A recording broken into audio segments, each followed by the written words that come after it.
We appreciate the patience of Calgary Flames fans in waiting for us to talk in detail about their team as we bounce around the country here. We're going to do that right now as we welcome in GM Craig Conroy, also a former member of the panel in a time back in the day.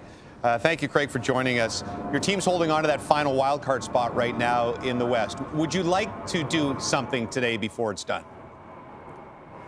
You know, I think we did make a deal earlier with Philly that was kind of maybe our big deal trade deadline day, but you're always trying to help your team get a little bit better if you can. And, you know, you'd like to do something, but it's got to make sense. You just don't want to do a deal just to make a deal. You want to make a deal that makes sense moving forward for us.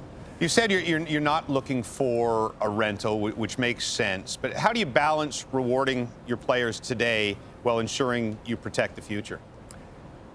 Yeah, I mean, I think, you know, like I said, we made the deal maybe a little bit earlier, and then you just want to show you have faith in them, but these guys have faith in themselves. So they believe, you know, we had a hard-fought game last night against Dallas. It's just a matter of we got to keep going. So I know if I don't do anything or I do something, they got belief in that room that we can continue to, you know, make a push for the playoffs. Joel Farabee scored a ridiculous goal. Morgan Frost came over as well. How has that duo impacted your team since they came from Philly?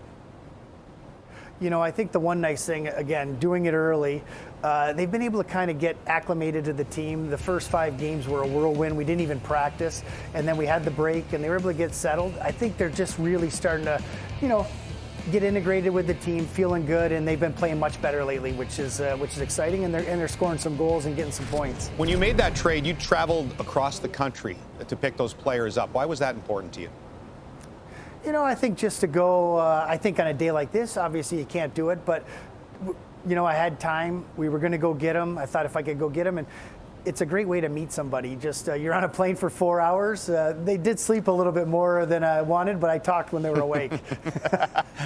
New arena projected 27-28. Does that shape at all the way you're building your team for then?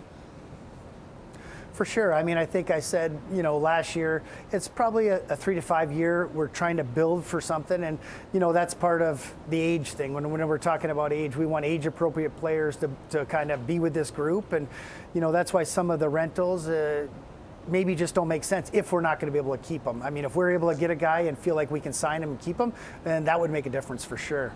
Craig Conroy, the Flames GM, joining us from Dallas. Appreciate your time and best of luck the rest of the day.